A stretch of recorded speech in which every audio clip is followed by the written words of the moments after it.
ഇന്നിപ്പോൾ റാപ്പർ വേടന്റെ മുൻകൂർ ജാമ്യ ഹർജിയിൽ വിധി വരുന്ന ദിവസം കൂടിയാണ്. രണ്ടു വട്ടം കോടതി അത് മാറ്റിവെച്ചിരുന്നു. ഏതായാലും ഇപ്പോൾ വളരെ പ്രധാനപ്പെട്ട വാദങ്ങളൊക്കെയാണ് ഇതുമായി ബന്ധപ്പെട്ട് വേടന്റെ ഭാഗത്തു നിന്നും പരാതിക്കാരിയുടെ ഭാഗത്തു നിന്നും വന്നുകൊണ്ടിരിക്കുന്നത്. തന്നെ കേസിൽപ്പെടുത്തുമെന്ന് നിരന്തരം ഭീഷണി ഉണ്ടായിരുന്നുവെന്നും വ്യക്തിഹത്യ ചെയ്യാനാണ് ശ്രമമെന്നുമാണ് വേടൻ മുൻകൂർ ജാമ്യാപേക്ഷയിൽ പറയുന്നത്. പരാതിക്കാരി ആരാധിക എന്ന നിലയിലായിരുന്നു തന്നെ സമീപിച്ചിരുന്നതെന്നും അഭിപ്രായ വ്യത്യാസമാണ് പരാതിക്ക് കാരണമെന്നുമാണ് വേടന്റെ വാദം.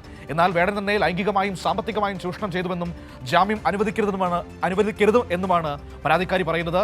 അതേസമയം ഉഭയകക്ഷി സമ്മതപ്രകാരമുള്ള ശാരീരിക ബന്ധം എങ്ങനെ ബലാത്സംഗമാകുമെന്ന് ഹൈക്കോടതി സംശയം പ്രകടിപ്പിച്ചിരുന്നു. അങ്ങനെ ഒരുപാട് നിയമപ്രശ്നങ്ങൾ ഈ കേസുമായി ബന്ധപ്പെട്ട് നിൽക്കുന്നുണ്ട്.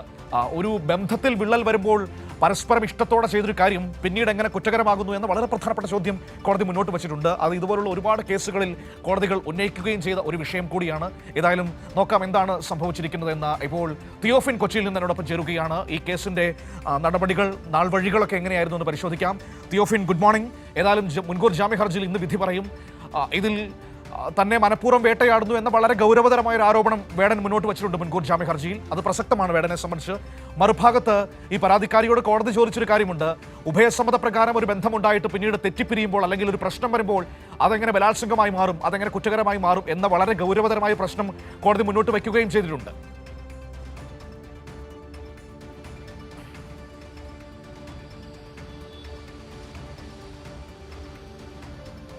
Manu, good morning. Thrikkakara police വേടനെതിരെ എടുത്ത കേസിലാണ് ഇന്നിപ്പോൾ ഹൈക്കോടതി വിധി പറയുന്നത്. ജസ്റ്റിസ് ബെച്ചു കുര്യൻ തോമസ് അധ്യക്ഷനായ ബെഞ്ചാണ് വിധി പറയുക.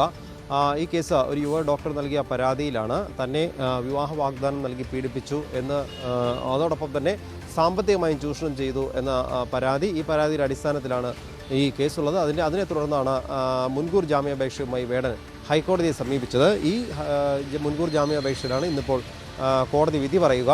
നിർണായകമായ ചോദ്യങ്ങളാണ് മന നേരത്തെ സൂചിപ്പിച്ചതുപോലെ കോടതി ചോദിച്ചത്. കാരണം അടുത്ത കാലത്തായി പലതവണ നമ്മൾ കേട്ടിട്ടുണ്ട്, പല കേസുകളിലും ഇത്തരത്തിൽ അഭിപ്രായ വ്യത്യാസങ്ങൾ ഉണ്ടാകുമ്പോൾ പരാതിയുമായി മുന്നോട്ട് പോകുന്ന വിഷയങ്ങൾ ഉണ്ടാകുന്നുണ്ട്. അപ്പോഴാണ് ഈ ലൈംഗിക പീഡന പരാതി ഉൾപ്പെടെ വരുന്നത്. അങ്ങനെ വരുന്ന വിഷയത്തിൽ കോടതി നേരത്തെ തന്നെ ചൂണ്ടിക്കാണിച്ചിരുന്നതാണ്. അതേ രീതിയിൽ തന്നെയാണ് ഇപ്പോൾ വേടൻ്റെ കേസിലും കോടതി കഴിഞ്ഞ ദിവസം ഇത്തരത്തിൽ വാക്കാൽ കോടതിയുടെ പരാമർശമുണ്ടായത്. അഭിപ്രായ വ്യത്യാസമുണ്ട്, അത്തരത്തിൽ തെറ്റി പിരിയുമ്പോൾ പിന്നെ എന്തുകൊണ്ടാണ് ബന്ധത്തിൽ വിള്ളലുണ്ടാകുമ്പോൾ ഇത്തരത്തിലുള്ള പരാതിയുമായി വരുന്നതിൽ എന്താണ് അടിസ്ഥാനം എന്ന രീതിയിൽ കോടതി ചോദ്യം ഉന്നയിക്കുകയും ചെയ്തിരുന്നു. എന്തായാലും വേടൻ ഉന്നയിക്കുന്ന വാദങ്ങൾ ഇതാണ്.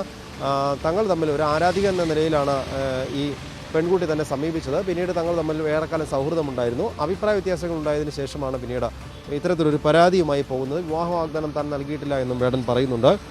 തൃക്കാക്കര പോലീസാണ് കേസ് രജിസ്റ്റർ ചെയ്തത്. എന്നാൽ പെൺകുട്ടി പറയുന്നത് തന്നെ സാമ്പത്തികമായും ലൈംഗികമായും ചൂഷണം ചെയ്തു എന്നാണ്. ഇതിൻ്റെ അടിസ്ഥാനത്തിലാണ് കോടതി കഴിഞ്ഞ ദിവസം നമ്മൾ നേരത്തെ സൂചിപ്പിച്ച ആ ചോദ്യം ഉന്നയിക്കുകയും ചെയ്തത്. എങ്ങനെയാണ് ഉഭയകക്ഷി സമ്മതപ്രകാരമുള്ള ബന്ധം എങ്ങനെയാണ് അത് ബലാത്സംഗം എന്ന പരിധിയിലേക്ക് വരുന്നത് എങ്ങനെയാകുന്നു എന്ന് ചോദിച്ചു കോടതി. എന്തായാലും ഇന്ന് നിർണായകമായ വിധി ഈ ബെച്ചു കുര്യൻ തോമസ് അധ്യക്ഷനായ ബെഞ്ചിൽ നിന്നുണ്ടാകുമെന്നാണ് നമ്മൾ പ്രതീക്ഷിക്കുന്നത്. മനു, ശരി. ഏതായാലും നോക്കാം എന്താണ് കോടതിയുടെ തീരുമാനം വരാൻ പോകുന്നതെന്ന്.